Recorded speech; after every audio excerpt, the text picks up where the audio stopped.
Good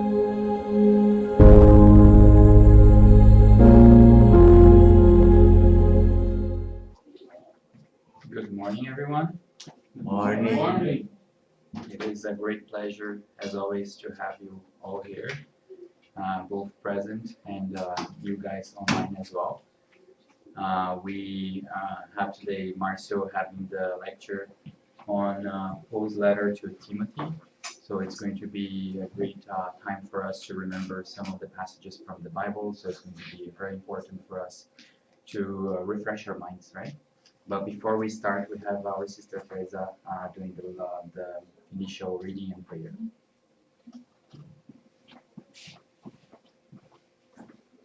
Hello, good morning. Morning. So I'm gonna be reading from the book Happy Life, from Divaldo Pereira Franco by the Spirit of Joana de Angelis. In all circumstances, be yourself. Do not try to appear better than you are or underestimate yourself. Do not appear to be what you are not. As you yearn for a better position, work hard to achieve it. When you discover imperfections, strive to improve yourself. Both the person who exhibits abilities that he does not possess and the person who hides those that he does possess are lying.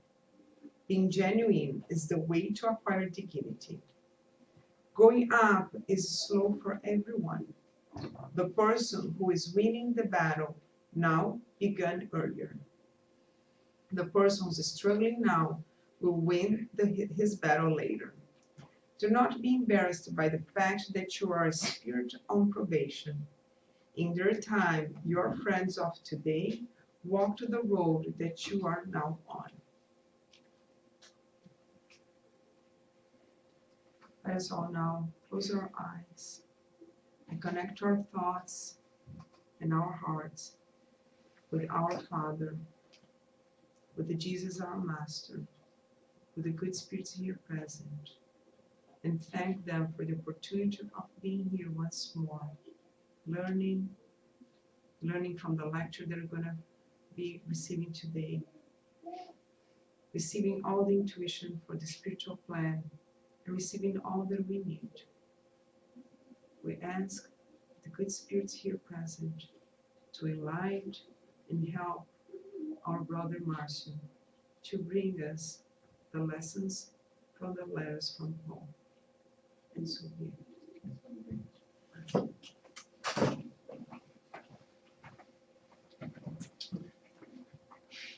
Good morning, everyone. Good morning. All right, so today we're going to talk about one of the letters from Paul to Timothy. And it's the first letter that we're going to talk about. Not exactly about every single thing that is in the letter, but we select a few passages from there that are connected, and we want to discuss that part with what we have in the Gospel according to Spiritist. Okay? But before we do that, let's talk a little bit about who Timothy was, right? He was a son of a Jewish mother and a Greek father. That's in the Bible. That's in the Acts of the Apostles in chapter 16, verse 1. It is also in the book Paul and Stephen, part 2, chapter 4. We have Emmanuel telling us the story about Paul, and in that story we have the first encounter between when Paul Paul and Timothy they met each other, right? So they met in Lystra, which today is a small village in Turkey, but at that time it was part of the Roman Empire, right? And when Paul met Timothy, according to the Paul and Stephen book, he was 13 years old.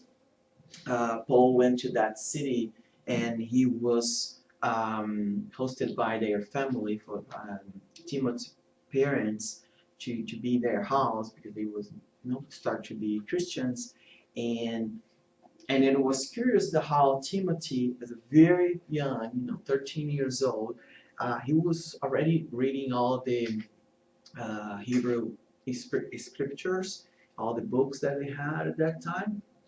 And then during 3 days from when Paul got there, they have a lot of different conversations, a lot of questions from Timothy about the good news, right, from the Jesus gospel.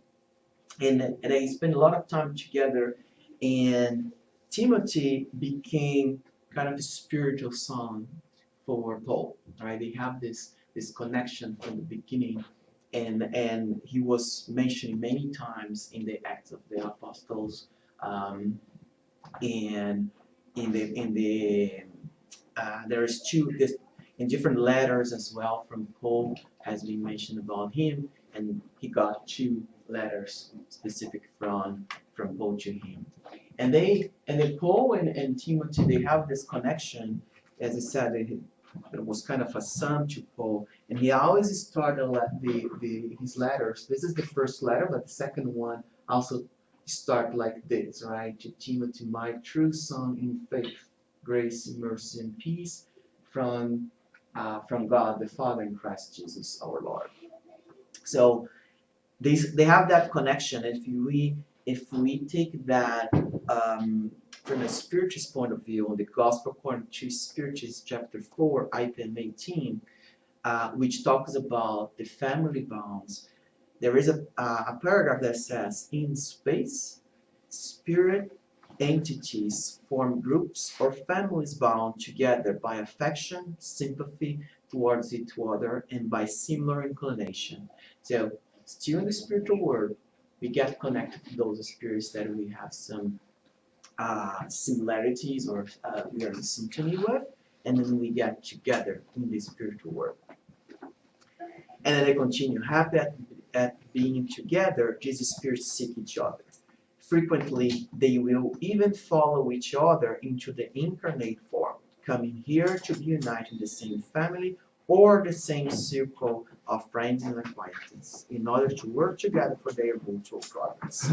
So those families those spiritual friends that we have in the spiritual world, when we are there, we plan our reincarnation, right? We plan to come to Earth, go through um, our trials, our expiations, and they come with us. Sometimes they are part of our family. Sometimes they are part of a friend or someone that we'll meet in life. Um, um, to go together for the plans that we have made, right? And it's interesting when they say they work together for their mutual progress, right? So those friends come with us as partners, right, to help us to grow, to be a better spirit. So we need to, because of the connection, as he said before, right? These spirits seek each other. We seek each other in the spiritual world, and we seek each other here as well. So we're looking for those people that we can connect with. So I'm guessing that all of you guys have felt that with someone else, right? Have you ever felt that connection with someone that is not part of your family? It was just you saw for the first time, and you connected. You felt that we know each other from many years, like a person that in the first day, like, oh my God, I know this person. Seems like I ever met this person 20, 30 years ago since I was a kid, right? And it's important for us to recognize those people, you know. So think about it. Who are they? Who are the spirits that you have been connected with that have been helping you to grow, right? And that also reminds us about the passage in the gospel where Jesus is with a group of people preaching and talking about his teachings, and then someone comes, your mother and your brothers are here, and then he asks, right, who are my brothers? Who are who are my mom, my mother? Who are my brothers, right? And he said that those that has those here united with the same thoughts, the same principles are my families, right? My mother, my brothers. it doesn't intend to divide us, right? It's not intended to tell that, I have my family and I have those people that I get along better, so I should give up of my family and just be with those that I connected very well with, right? Because we cannot forget that we're born in a family for a reason. So sometimes we felt, I'm in this family, but I don't feel connected that much with them, right? I feel like they go in one direction, I'm going in another direction, right? But we're not there, we're not living that family for no reason. You're born there for something that we need with that family, that we need to work on, right? So when Jesus said that, let's not take that, I don't need to worry about my family because my real family is spiritual. No, it's probably all connected.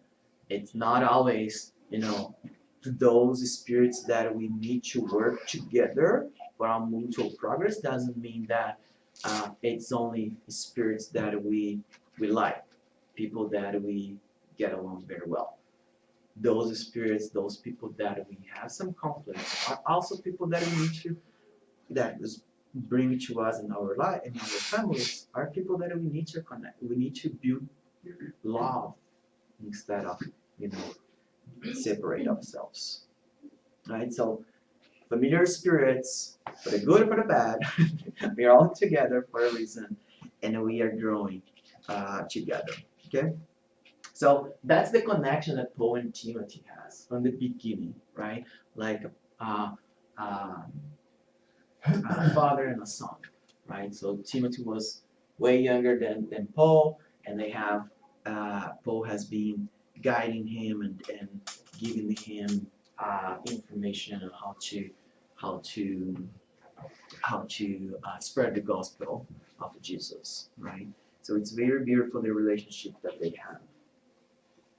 But what we're gonna talk today is, uh, starting with this verse of the Bible that says, "As I urge you when I went into Macedonia, stay there in Ephesus, so that you may command certain people not to teach false doctrines, and longer or to devote themselves to meats and endless genealogies." Okay, so what we're gonna talk is pretty much about this part here.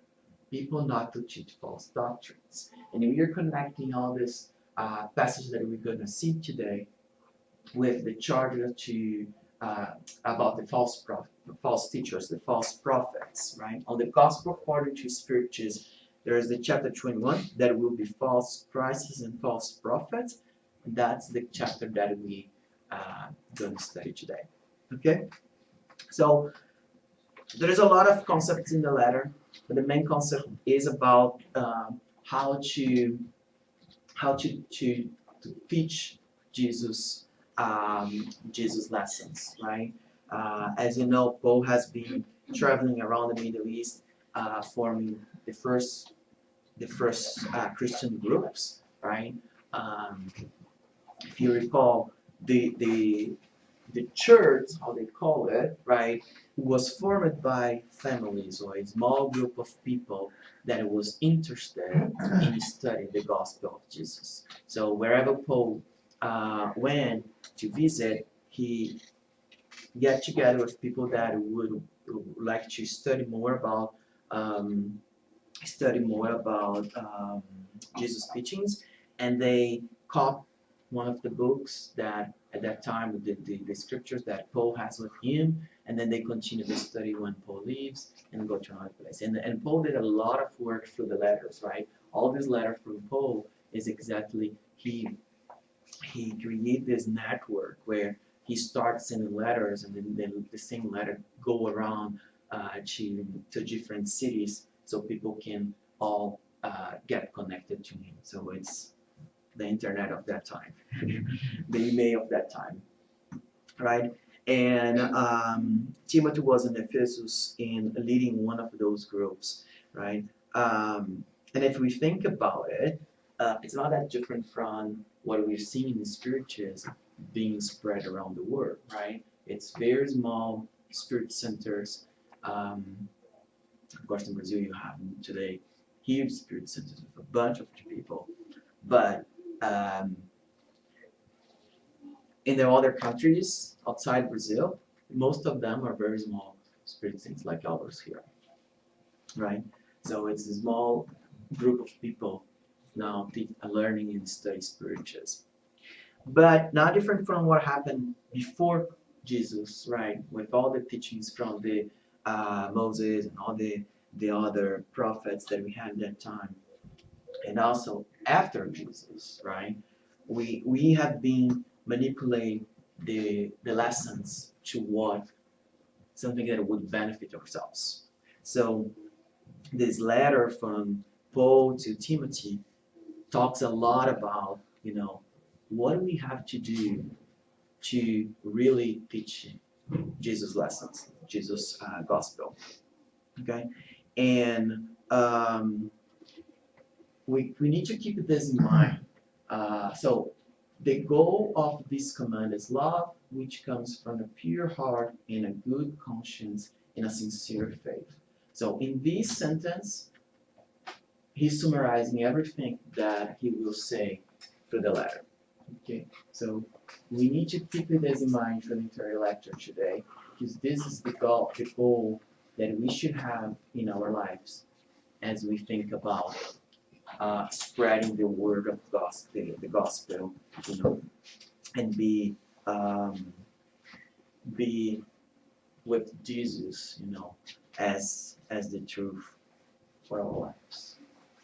So, in the gospel according to Spiritism, it talks about the prophecy and predictions, right? So if we start thinking about it, in the letter the third chapter of the letter, how it's organizing the gospel, it says, there is a trustworthy saying, whoever aspires to be an overseer desires a noble task. So for the years, we have been thinking about the prophet, those who give us some predictions about the future, right? So it's pretty much attributed to these prophets the ability to predict the future. However, the prophet itself, how the the churches and the initial prophets, it was less about um, thinking about predictions, and it was all about those that, according to the gospel spiritism, says this name is given to all those sent by God with the mission to instruct mankind and to reveal both that which is hidden and the mysteries of spiritual life.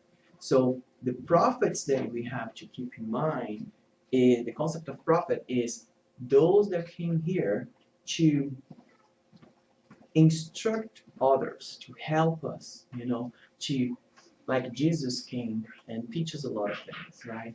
Um, I don't know, you name it. Many others that came to earth and give us a lot of instructions on what could we do differently. How can we be better people here, right?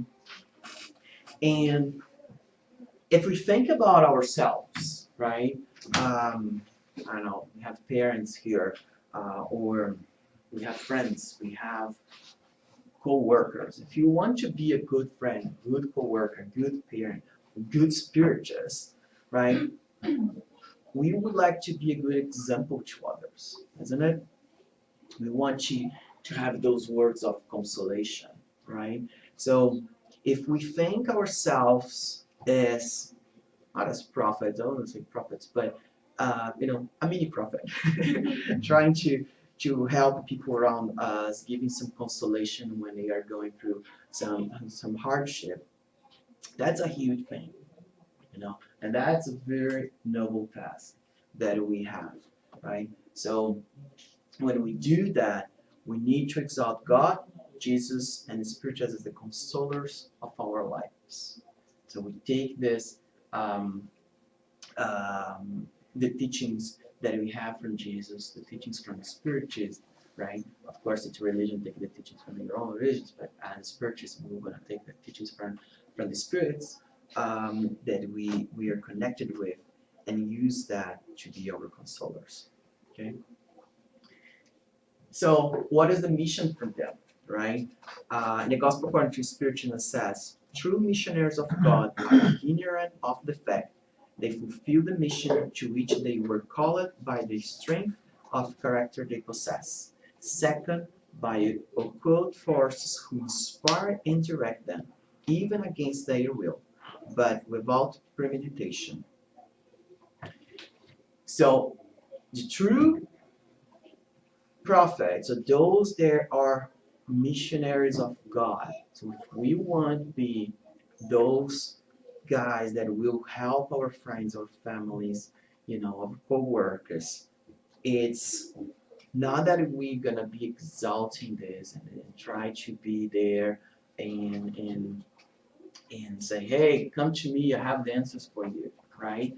Because we should be humble. We should be, you know, not searching for other people's problems, but then let them come to us, right?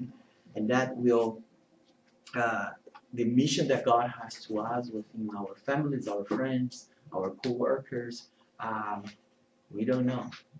It's gonna happen, and when it happens, the moment that we have to help someone, it will help naturally, right?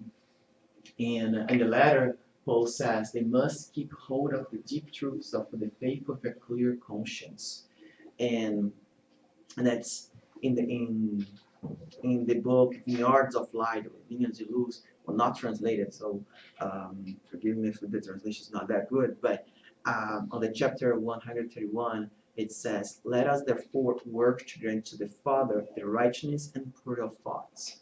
So as a mission for the prophets, they need to keep their thoughts connect to their righteousness with the period of the teachings from Jesus, right? Not deviating from it. Another thing that brings the Spirit's book bringing to us, the Gospel according to Spiritism, is that in a word, the true prophet reveals himself by his action and is discovered by others, whereas the false prophet declares himself to be a messenger of God. The first is humble and modest, the second is full of himself, speaks with arrogance, and as all who lie appears to be always afraid he will not be believed. So we have to always be careful when we hear, I have the truth, you should be doing this and that, right? And because the true prophets, as he says, we know by the actions, we know by, we discover them. It's not them coming to us, right? It's sometimes it's doesn't seem that clear the actions that people does, right? We think that yeah, this is a great person. We see some actions that is very noble, very nice, but on the other hand, we also see that person taking that as an opportunity to promote themselves, to even this chapter talks about getting money out of it, right? And in spiritualism, there is an entire chapter in the Gospel according to Spiritism, and even the Medium's book that says that what we receive freely, we give freely, right? So we do not charge for any services in spiritualism, right? And that's very important. We always need to keep in mind that, yeah, you're not charging for anything, but there is also costs, like here at TSS or any lecture. Sometimes we see lectures that will be charged, but it's more to cover the cost and never to pay for the speaker, right? To pay tickets, to pay hotel, whatever, but never to pay the speaker. Right. Um, so back to have a clear conscience, what we always need to keep in mind is that if we want to be good advisors, we must act according to our conscience, right? And when I say that, it's important to take in consideration the level of evolution that we are, right? Because we are very hard on ourselves and others as well sometimes to judge them, you know, and they could do better, yeah. And we all could do way better, right? Because we are in a level that we still have a lot to learn, a lot to expiate, a lot to improve in the way that we do things. So, um, but our conscience, as we know from the Spirit's book, it has everything that we need to know the laws of God, right? So in those laws, we can always ask ourselves, right? And we go to the next chapter, right? How do we do that? How can we make sure that we are acting according to our conscience? And then in the letter to Timothy, Paul says, "Watch your life and doctrine closely. Persevere, in them, because if you do, you will save both yourself and your hearers." And in the Spirit's book, question 919, Kardec asked, what is the most effective method for guaranteeing self-improvement and resisting the attraction of wrongdoing? And then the Spirit's answers, a philosopher of antiquity once said, know thyself. So knowing ourselves will help us to be acting according to our conscience. Because the moment that we know ourselves, we have a better understanding what you're doing right and what you're not doing right, right? So even with and our conscience will help us to keep on the right side, even knowing that we sometimes we do bad decisions, making bad decisions, right? And in the same question, item A, Kardec made a follow-up question that say, we fully admit the wisdom of the saying, but self-knowledge is precisely what is most difficult to achieve. How can we acquire it? And experience, do you do what I myself used to do during my life in earth? At the end of each day, I would assess my conscience, review everything that I had done, and I would ask myself whether I had failed in some duty, whether some might have reason to complain of me. Right? So, know ourselves, and how we do that? We examine our conscience every day, at night, in the evening, in the morning, whatever. You can stop, meditate, and think, okay, what I have done today? What actions I took? What decisions I made? How that impacted my life? How that impacted other people's life? Did I help everyone's that I could? Right? So those questions will help us to make sure that we understand where we are, who we are, what we're doing, and what we should correct in ourselves. Right? In the book The Way, the Truth, and the Life, Manuel says, to watch ourselves carefully entails work on our own salvation and the redemption of others. This is the logical way to acquire lasting values. So, as Paul said, work in ourselves. So Paul started, watch your life, right?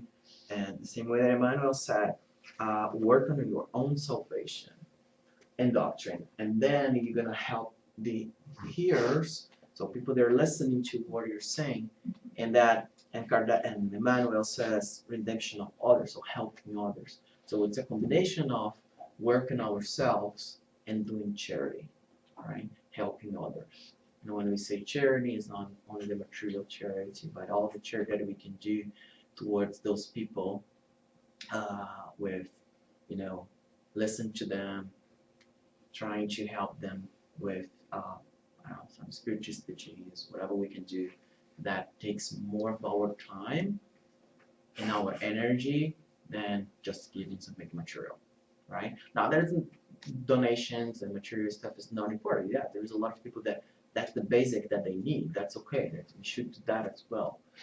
But let's not forget, when a friend comes and need to talk, need something, we spend that time with them as well, right? So knowing ourselves, it's critical here for us to live this doctrine of the gospel. And when he says, watch the, and there is another passage here that I want to talk more about. So they want to be the teacher of the law, but they do not know what they are talking about or what they so confidently affirm. So those are the false prophets, right? And it's really important. Knowing ourselves, we need to have something to compare with, right? So the doctrine, Jesus' doctrine, Spiritist doctrine, it's important for us to know. So it's great that everybody here is listening to this lecture, but listen as many lectures you want. We have a bunch of things today in the internet. The more important is that we study, right? We should not take whatever anyone is saying here in any other lecture. We need to go do our own study on spiritualism. That's why we reinforce every Sunday. They have studies on Wednesdays, studies on Thursdays, on Saturdays. So, because if we're just listening and taking, as truth whatever anyone here is saying, we go back to the blind faith that we used to have, right? And the rational faith is the moment that we learn. We go and we do our own research, we think about it, we read different books, we compare what people are saying, and then we go to our own conscience and say, what makes sense for me? Sometimes what makes sense for one person is not the same thing for the other person because of things that they have lived. But eventually, we all gonna get at the same point, right? The truth is only one. Is that us that we're still trying to understand that truth through our experiences, right? And then we need to be careful. So we need to be careful what people are saying and taking our own consideration, our own study on this. And then the gospel according to Spiritism, it says, where it said, Christ is here, do not go. On the contrary, be on guard, because the false prophets, there will be numerous. So, when he said Christ is here, we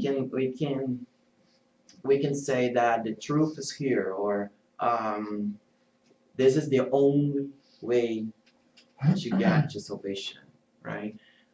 You must come in. So if we start saying here at TSS, you need to come to TSS, otherwise, you're gonna go to umbrella. Then please leave TSS, because that is the moment that we're gonna be deviating from the truth, right? The true prophets or the true people that want to help, they will do their best, but they will not say that this is the only way, right? We have many different religions today. Excuse me. Have many different religions today, right? And all of them talks about the same thing, love. How we practice is different. A few concepts are different. But all religions has the goal to make people love, people do better. Right? So if there is anyone, it's not that the problem is, it's much more on us, incarnated spirits, imperfect spirits, and we are the ones who need to really watch it and see what we're saying, how we are practicing our faith, and because the moment that we say there is only one way, we are wrong, right? So Still in the Gospel according to Spiritist, it says, Spiritists, love one another. That is the first concept. Educate yourself is the second. So we need to do these two things. Love one another. That's key.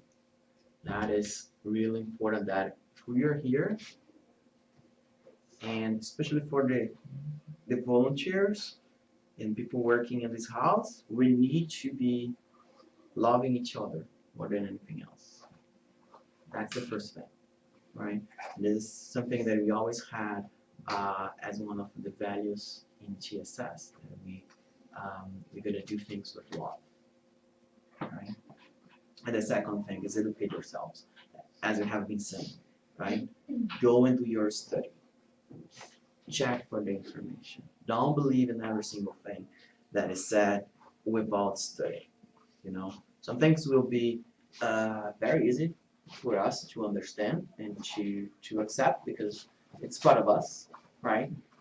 We're not incarnated here for the first time, so a lot of teachings will be very simple and easy to accept.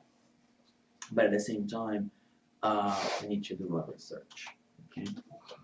And then Paul also says the spirits clearly says that in later times some will abandon the faith and follow deceived spirits and things taught by demons. So in that same chapter that we have been studying, there is a passage from a spirit, Erastus, and it's interesting that it's cited by Erastus, disciple of Saint Paul, right? And that talks about, you know, the spirits coming, and as a spiritist, right, we receive messages from the spirits. We have books that was written by spirits. So it doesn't. It's not that all spirits are there, or evolved spirits only with good messages trying to helping us. No, there is two, like incarnated people. We have people that are good, people that are not so good, trying their best, right? Ignorance still. That's happening in the spiritual world. It's not that everybody that is incarnate becomes saints, right? Or we wish it would be much easier, but it's not that simple. So in that passage of the gospel, it says, in order to further fascinate those who they desire to delude, so as to give more weight to their theories, they appropriate without scruples those names which man pronounces only with great respect. So one of the ways that we have to analyze the messages that is given by spirits, right, to make sure that we are not being guided by false prophets, is that the signature. Let's look for the signature of those letters. Who's signing? Kardec did a lot of comparisons of signatures, the way they were signed, but at the same time, the style, right? Even Chico, there's a story what that happened with Humberto de Campos books, right? The family went to court, she got the copyrights of the books, etc. And because it was the style of the book was exactly, the content was different, but the style of writing was exactly the same way that he did with Incarnate, right? So we need to take that responsibility of analyzing the message that is coming, especially when it's silent, you know. And he continues, these spirits sow disunion and hold back the work of emancipating humanity by infiltrating their absurd doctrines after having gained a medium's acceptance of them. So it's very nice, right, when we get that spirit that we can say, oh, this is my mentor, right? Like Chico and Emmanuel, or Givaldo and Joana de Angelis. I'd love to know who's my mentor. Have conversations with him or her like they had, right?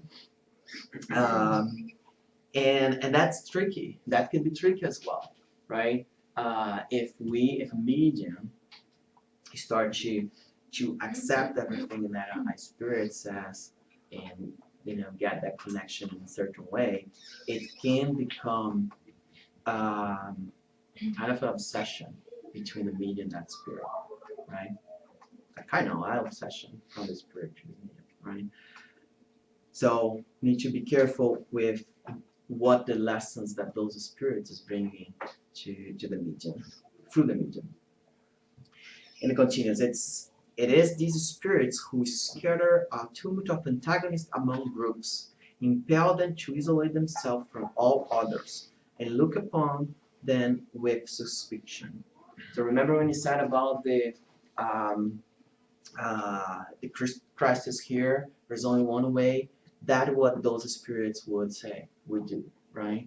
Those um, false prophets trying to help, pretend that they're helping us, right? So those spirits will say, no, that's me. I'm the one who will tell you what you should do, And then the medium, through being deceived by the spirit, would isolate him or herself from the rest of the group, right? Trying to split the group into 3 and 4, So whoever takes that spirit message as the truth would be with him, and then it will be isolated from the rest, right? If two principles contradict each other, we can find a measure of value inherent in both by verifying which of the two generates a greater echo and sympathy. Mistrust all communications which have a mystical singular character, or those which prescribe eccentric acts and ceremonies. So two things that brings here, right? The first one is, if we have two ideas, let's say the two different ideas come in a message that they conflict to each other. Let's assume in the same spirit center. What should we do? We analyze both. We ask people's opinions. See what resonates better with the group, right? Because in Brazil we have this saying that the people voice is God's voice, something like that, right? And so the majority of people would follow something would be a way to say, okay, this seems more logical. This is the way that we should do, right? And then it comes to the message is being anything that is mystical, that is a lot of ceremonies or telling us the way of acting in something, right? That is another thing that we need to keep in mind, right? Spirits will not come and tell us, do this, go in this direction. You should be doing this. No, they will inspire us to do the right thing. Never telling us, you should do this, you should do that, right? So it's very important for us to keep those concepts in mind. And then he says, when a truth is to be revealed to mankind, it is, by way of saying, instantly communicate to all serious groups who have at their disposal serious mediums, and not only to one group at the exclusion of all others. Another thing that, if there's any new revelation that human being, let's concentrate in spiritualism. We as spiritualists should know, it will come in multiple locations at the same time. I heard also someone saying that they got this medium got a message and something quite strange, quite different, quite new, and he hold that for himself. And then he started hearing other people in other locations saying the same thing, and said, okay, that validates, right, what you're saying. Even in our mediumistic meeting here, we can notice that one medium says something, the other medium I felt exactly the same, even not not only the Austin mediums, right? The other people say, I felt this, I felt that, yeah, this is what the Spirit is feeling. But we have those confirmations to help us to know that it was a true communication, right? And that's important. It's important for us, even religions. If we think about, there's a lot of things that are in common in different religions, right? Sometimes I start to hear things about other religions, we can find the things that are very similar to spiritism as well. So that means those things must be true, right? So as he said here, when a truth is to be revealed to humankind, instantly communicate to all serious groups. So these teachings in religions that are common, it was um, by design to be in those religions, right? The same Spirit in the Spirit magazine, August 1861, it says, it's better to reject 10 truths than to accept a single lie, a single false theory. And if I'm not mistaken, it's also in the Medium's book, when Kardec is saying that as we receive the message, we need to analyze, and then if we are still not 100% sure, leave it, right? Leave it behind. It's better to make sure that it's the truth than it's a lie. So probably Kardec has a bunch of other communications and things that he knew he learned it, but he couldn't have information from multiple centers. He decided to I'm gonna not put in this anywhere, right? Okay, then what should we do? What should we do when we recognize someone that is being misled, especially a medium, is misleading? Should we abandon them? We said that the medium will isolate themselves, right? So should we just abandon that medium or leave that medium alive? No, right? We all know that's not the answer. So if you think about Paul himself, he was going against Jesus' teachings. He was persecuting the Christians, right? And what Jesus did, Jesus helped him with directing his energies to the right path, right? And Jesus even said that he was the chosen one to go and spread for the Gentiles his gospel, right? The gospel, in this letter, he said, even though I was also a blasphemer and a persecutor and a violent man, I was showing mercy because I acted in ignorance and unbelief. So we need, in the gospel according to Spiritist, it talks about indulgence, right? And what indulgence is. Indulgence does not see the defects of others, or if it does, it avoids speaking for them or divulging it. So being indulgent means that we will look to the best in everyone. Whoever, including ourselves, whoever cross our paths, let's look for the good things that person has, right? It's also saying, on the contrary, it seeks to hide them with the object of becoming the sole possessor of this knowledge. And if malevolence discovers it, then indulgence will always have a ready and plausible excuse. So those mediums that is being fascinated by spirit, they deserve our help, right? And we're gonna do whatever we have to do to help them, protecting them, hiding them from anything that could bring any shame to them, right? Bring any uncomfortableness to them. Right?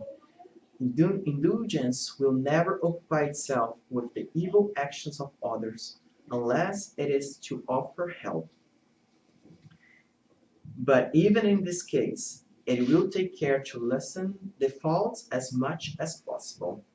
It will never make shocking observations nor offer censure, but only advise, and even then usually in a veiled manner. So we're gonna help with that medium. You know, we're gonna try to open his or her mind, her eyes to the message, what is coming to the message, showing the inconsistency in a kind way, right? In the way that the medium can accept the best way, right? Sometimes it may take a while. Sometimes it's not. It will be right in the moment that everything is happening. Sometimes we need to, give some time. Let's things get more calm, and then we talk again about that. We cannot always act in the impulsive. I know I need to show, I need to tell, I need to do everything. I need to think what is the best time to make that right conversation. Um, in the same message from Erasmus from the Spirits magazine that I read before, it says, if any given medium gives reason for suspicion by conduct or habit, out of pride or lack of love and charity, repudiate their communications. So repudiate their communications, not the medium, right? Help the medium, bring the medium back to track, right? That's what we should be doing. So getting this lecture prepared for me was,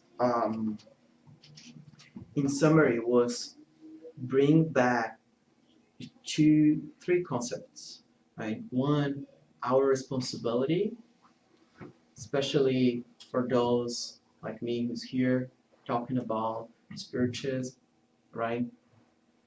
Or anyone when talking with a friend, family, parents, and whoever passed in our lives, our responsibility on the way that we're gonna um, help them talk about spiritualism, talking about Jesus' teachings. And I don't need to, when I say that, it's not, preaching. It's the way that, sometimes we talk with a friend and we don't need to say, oh, and spiritualism says this, that, right? And we just say the concepts without need to bring religions all the time. We do that, right? So our responsibility doing that, right?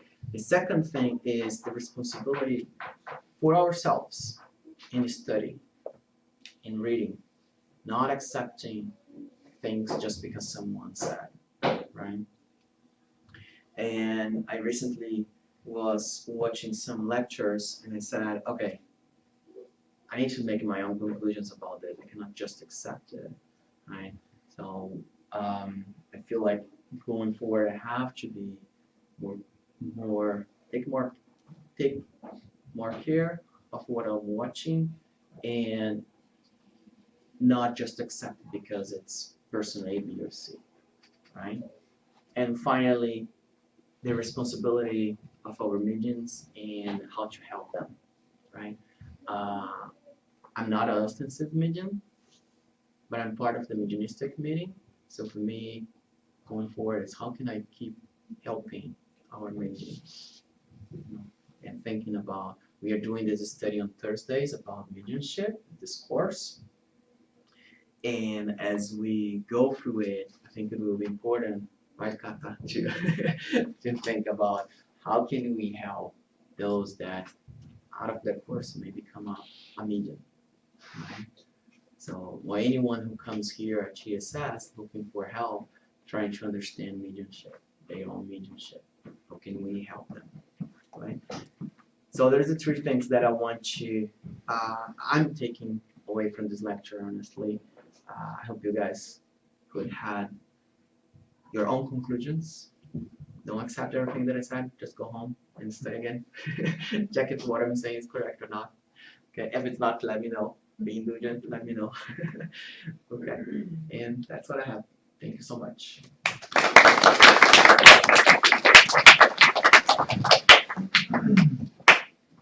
Thank you, Marcio, for another great lecture. It is incredible how much we can learn from one letter, right? So it's there are so many things that you can learn and pick from for yourself. So it's very good to hear that again. And there's much more in that letter that you can learn. And Manuel does that all the time, right? So he reads and he gives us his own view, and that gives us another opportunity to read and then learn even more. So it's important. We have some time for questions. If anyone has questions or from the internet, no. Then we would like to thank you all for being here present, and for everybody who was watching us on through the internet. Come back again next Sunday. Thank you.